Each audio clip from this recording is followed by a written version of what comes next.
A'udzu billahi minasyaitonir rajim. Bismillahirrahmanirrahim. Alhamdulillahi rabbil alamin. Assalatu wassalamu ala Rasulillah. Allahumma salli ala Muhammad wa ala ali Muhammad. Alhamdulillah, untuk video kali ini insya-Allah saya akan bercakap dengan niat berkongsi suatu topik, satu perbincangan, satu perbahasan atau satu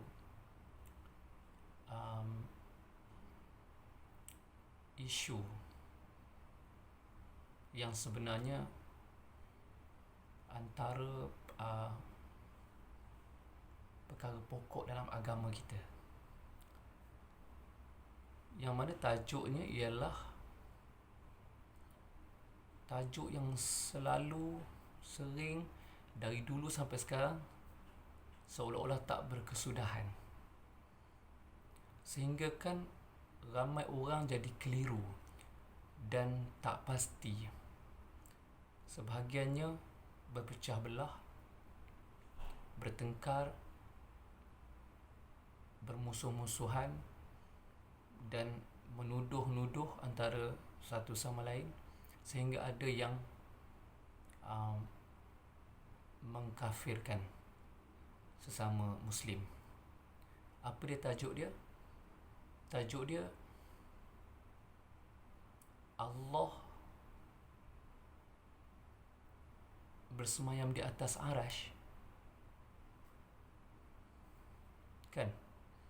Betul tak engkau orang pun pernah tertanya-tanya, engkau orang pun dengar ustaz tu kata macam ni, ustaz ni kata macam ni, ada ustaz yang begitu, ada ustaz yang begini, ada pandangan itu, ada pandangan ini, syekh tu kata begitu, syekh kata begini, imam tu kata begitu, imam tu kata begini.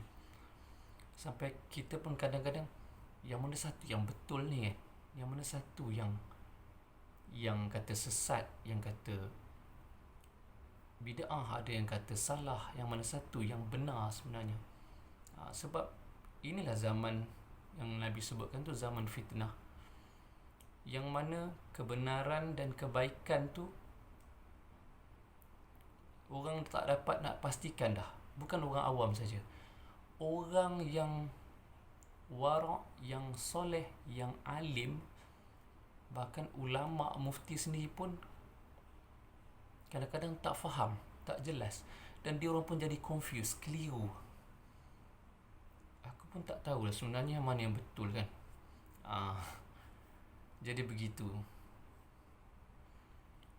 Jadi Asas nak kongsikan hari ini, walaupun Asas tahu akan ada orang yang kata dia ni berfahaman sesat, konon-kononnya salafi, konon-kononnya fahaman ikut cara Nabi dan sahabat sahaja.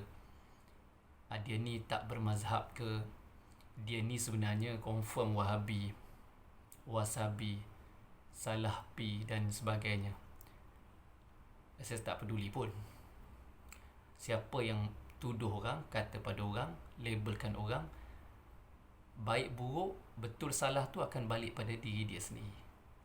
So, itu bukan masalah SS. SS buat video ni insya-Allah dengan niat lillahi ta'ala untuk berkongsi sedikit ilmu, pengetahuan dan apa yang SS faham dan pegang dalam hidup SS. Baik, pertama sekali, banyak persoalan sebenarnya. Ada orang yang bercakap berdasarkan ayat itu, hadis itu, pendapat itu, pandangan itu, imam itu, syekh itu, ini sebagainya. Tapi Allah bagi kita fikiran, Allah bagi akal untuk kita menilai. Ya, setiap orang ada akal. InsyaAllah kita boleh menilai kalau kita diberi hidayah dan juga kita mohon petunjuk dan juga hidayah daripada Allah SWT. Baik, kita tengok sebelum Asas nak kupas, Asas nak semua orang jelas bahawa SS adalah orang Islam yang mengucap kalimah la ilaha illallah Muhammadur Rasulullah, yang percaya tidak ada Tuhan selain Allah, dan Muhammad itu hamba dan utusan atau pesuruh Allah.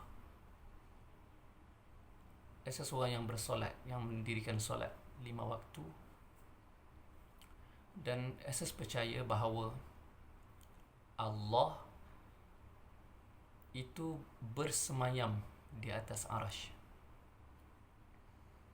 beristiwa di atas arash. Apa pun perkataan yang kita maksudkan, ialah bahasa Arab lain, bahasa Melayu lain, bahasa Inggeris lain, bahasa Cina lain, tapi kita percaya, asas percaya Allah tu yang dia namakan nama dia dengan sifat Ar-Rahman tu, Ar-Rahmanu 'alal arsy istawa. Allah sendiri yang bagi tahu kepada Nabi, pada kita semua, bahawa dia adalah Tuhan yang maha pengasih, yang maha Ar-Rahman. Selepas ciptakan langit dan bumi dalam 6 hari, kemudian Allah sebutkan dalam bahasa Melayu kita, kemudian Allah beristiwa di atas arash. Itu apa yang SS tahu, faham dan pegang. Ayat ini yang hampir serupa, ayat ni dan ayat yang hampir serupa, bukan ada satu ayat, ada beberapa ayat, lebih dari 3 ayat yang menceritakan benda yang sama. Dan kalau kita rujuk pada satu hadis Jariyah, tentang Jariyah tu, seorang hamba tu yang Nabi tanya pasal aku ni siapa, kan? Dan Allah tu di mana? Jariyah tu tunjuk di langit, dia kata. Jadi Nabi kata, bebaskan dia. Kemudian kita banyak juga dengar tentang hadis-hadis sahih berkaitan dengan peristiwa Isra' dan Mi'raj. Betul kan? Nabi ceritakan perjalanan Nabi daripada Masjidil Haram pergi ke Masjidil Aqsa, daripada Masjidil Aqsa naik ke langit. Langit pertama jumpa Nabi tu, langit kedua jumpa Nabi ni, sampai langit ke-7 ditemani Malaikat Jibril dan juga menunggangi Buraq, kan? Semua orang pun tahu cerita tu. Nabi naik melepasi langit ke-7. Kemudian sampai ke Sidratul Muntaha. Naik untuk menerima hadiah ataupun perintah solat itu. Jadi bila kita dengar kepada cerita ni, riwayat ini, hadis-hadis ni, sebagai orang yang waras, orang yang beriman dan waras, asas percaya kita tinggal di bumi dan Nabi diangkat naik ke langit sampai ke atas sana. Dan Allah sendiri sebut Ar-Rahmanu 'alal arsy istawa. Walaupun sebahagian orang kata istiwa ni bukan maksud bersemayam. Itu orang kata. Orang tu siapa? Allah tak kata istiwa tu bukan maksud bersemayam. Allah tak kata istiwa tu berkuasa. Allah tidak kata. Bahkan Nabi pun tak kata. Saya tak pernah dengar hadis sahih yang Nabi maksudkan istiwa itu apa, ini apa. Kita percaya di atas Sidratul Muntaha tu ada arash Allah, dan Allah sebut arash dia tu di atas air. Kemudian ada kursi yang kita tak boleh bayangkan dan tak perlu kita bayangkan, sebab semua orang yang beriman, orang Islam, dia tahu laisa kamitslihi syai'. Allah tu memang tak sama dengan sesuatu pun. Dan Allah tak perlukan makhluk. Allah juga kata diri dia tu walam yakun lahu kufuwan ahad. Tak setara dengan sesuatu pun. So, SS dengan kewarasan percaya tak ada orang yang waras yang akan kata Allah tu macam tu, macam ni, macam manusia, macam makhluk. Sebagaimana yang dilabelkan orang kata itu mujassimah lah, menjisimkan Allah, samakan Allah makhluk. No. Saya rasa itu satu tuduhan ataupun satu label. Tak kira lah siapa yang bagi. Sebab saya tak pernah dengar hadis yang Nabi kata begitu. Itu yang kata tu orang yang kita tak tahu siapa. Baik dia syekh ke, imam ke, dia ulama besar mana pun, dia boleh tersilap.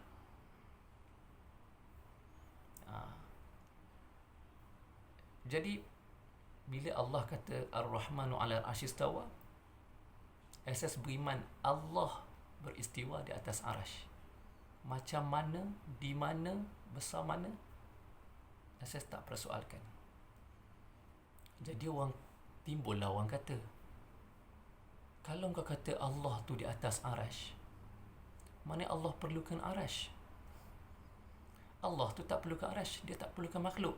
Arasy tu makhluk. Ya, SS tahu. SS pun tak pernah kata Allah tu perlukan arasy. Kan? Tapi kita tahu Allah tu dia ada satu sifat dia, fa'alul lima yurid. Dia adalah Tuhan yang buat apa saja yang dia nak. Bukan maksud bila Allah buat arasy, dia perlu arasy. Tidak. Kita pun faham Allah tak perlukan makhluk. Kalau dia tak buat apa-apa pun dia tak rugi. Kan? Kita kata begini, Allah ciptakan malaikat yang kita tahu ada 10 malaikat, betul tak? Okey. Malaikat Jibril untuk menyampaikan wahyu. Allah perlukan malaikat Jibril ke? Tak boleh ke Allah bagi wahyu terus kat Nabi Muhammad? Nabi Musa kenapa Allah boleh dia bercakap bagi wahyu direct? Allah tak perlukan malaikat. Bukan Allah cipta malaikat tu sebab Allah perlu malaikat. Allah ciptakan malaikat munkar nakir. Kenapa Allah tak boleh nak soal sendiri pada makhluk dia? No, bukan sebab dia perlu kan. Allah ciptakan malaikat Mikail untuk turunkan rezeki. Allah tak boleh ke turunkan rezeki sendiri? Allah ciptakan malaikat Israfil untuk meniup sangkakala. Kenapa Allah tak boleh tiup sangkakala sendiri? Allah hanya perlu cakap kun, jadi, maka jadilah. Bukan bila kita sebut Allah cipta sesuatu tu, dia perlu berhajat pada benda tu. No, kita tidak kata begitu. Kita tahu Allah nak buat apa saja, itu hak dia, kehendak dia. Dia ada kuasa, dia ada hak. Bukan bermaksud dia perlu atau berhajat kepada benda tu. Allah ceritakan supaya kita tahu, supaya kita kenal dia. Tapi malangnya hari ni kita sibuk dengan ilmu-ilmu dan perbuatan-perbuatan, permainan-permainan yang tak penting, sampai kita tak kenal pun Tuhan kita sendiri. Bila orang tanya Allah di mana, ustaz-ustaz, para ulama, orang kebanyakan, apatah lagi orang awam-awam ni akan jawab, Allah ada di mana-mana. Dari mana dalilnya? Mana ayat, mana hadis yang kata Allah tu ada di mana-mana je? Bolehkah kalau kita nak kata Allah tu ada di tandas? Na'udzubillah min zalik. Tak boleh. Allah tu maha suci, Allah maha bersih, Allah maha mulia. Allah berada di mana-mana tu, asas belum jumpa dalil dia.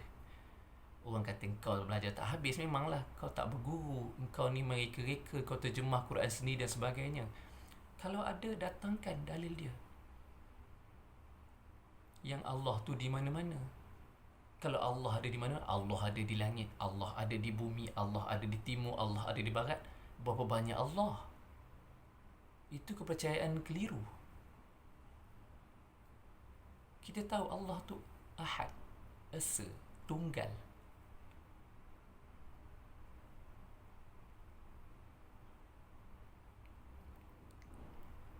Jadi orang kata, habis tu Allah di mana? Allah sebut sendiri dalam Al-Quran, dia istiwa di atas arash. Cukup setakat tu. Jangan tanya lagi apa-apa macam mana, bagaimana, tak perlu. Sebab kita dah percaya, dah yakin dia tak sama dengan makhluk. SS bimbang orang yang menuduh-nuduh orang menjisimkan Allah, mentashbihkan Allah. SS bimbang mereka ini orang yang tersilap ataupun tersalah faham. SS percaya orang Islam, orang beriman tak akan ada yang akan samakan Allah dengan makhluk. Bahkan kalau kita tanya pada orang agama lain pun, orang Buddha ke Hindu, kita tanya Allah, dia akan cakap Allah. Dia tahu Allah tu ada. Dia pun tahu apa yang dia sembah tu bukan Allah pun.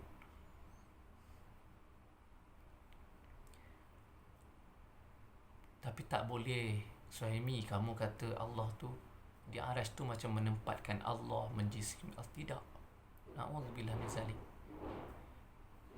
Allah kata begitu, SS kata begitu. Sama macam Allah kata bumi tu diciptakan sebagai hamparan, rata, datar, dibentangkan. Dalam Al-Quran ada banyak ayat, dan saya tak pernah jumpa pula ayat yang Allah kata bumi itu sfera, bulat, bujur seperti telur burung unta. Tak pernah jumpa.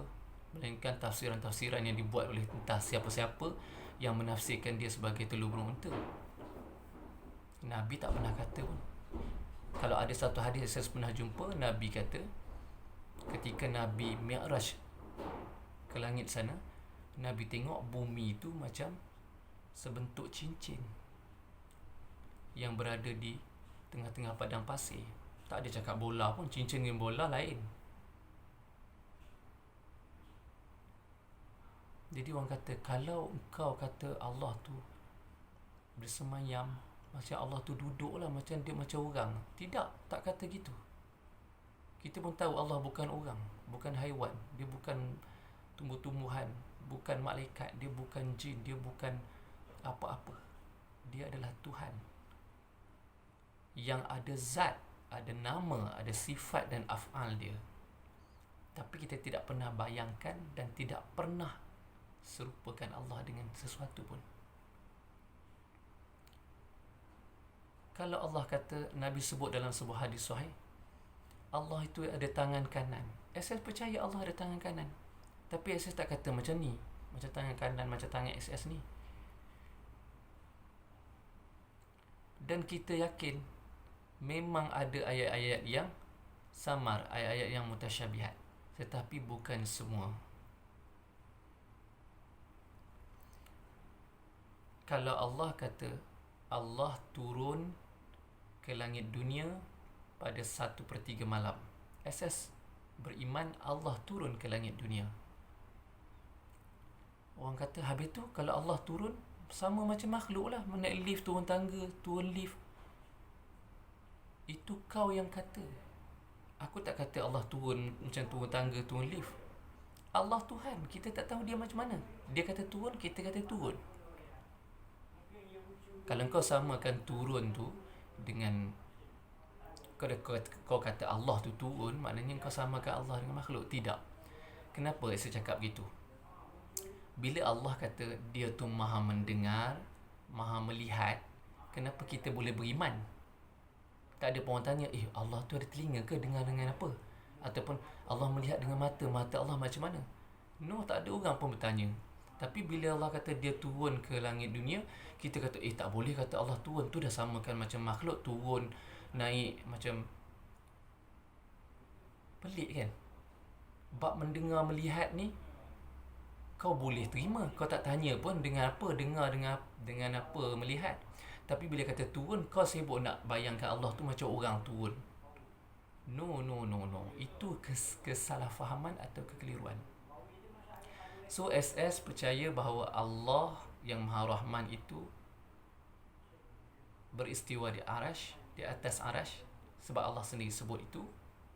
Dan kita pun tahu Nabi masa Isra' Mi'raj tu Nabi naik ke langit, ke Sidratul Muntaha. Kalau Allah itu ada di mana-mana, Nabi tak perlu naik ke sana. Tetapi dalam masa sama, ada di sana banyak ayat yang menceritakan bahawa Allah itu dekat. Allah dekat dengan hamba dia ketika dia sujud. Allah itu lebih dekat daripada urat marih dan sebagainya. Banyak ayat. SS baca je. Dan SS percaya itu adalah ilmu pengetahuan Allah, cahaya Allah dan rahmat Allah yang dekat. Mudah-mudahan ini bermanfaat ataupun sedikit sebanyak membuka cara kita berfikir, minda kita, hati kita untuk menjadi satu pemangkin atau pencetus untuk kita lebih kenal siapa yang disebutkan dengan Allah ni. Kenallah Allah, sifat-sifat Allah, nama-nama Allah dan af'al-af'alnya, kerana dialah satu-satunya Tuhan kita yang tidak ada Tuhan selain dia. La ilaha illallah. Mudah-mudahan video ni bermanfaat dan SS minta maaf kepada semua agamawan, para asatizah, imam-imam, syekh, ustaz dan siapa saja jika pandangan dan perkataan-perkataan SS ni silap atau khilaf. Mudah-mudahan Allah berkenan untuk memberikan kefahaman yang sebenar-benarnya di sisi dia kepada kita semua. Saya doakan Rabbana ftah bainana wa baina qaumina bil haqq wa anta khairul fatihin. Dan akhir sekali SS tutup dengan sebuah doa, sebuah zikir. Subhanakallahumma wa bihamdik, asyhadu an la ilaha illa anta, astaghfiruka wa atubu ilaik.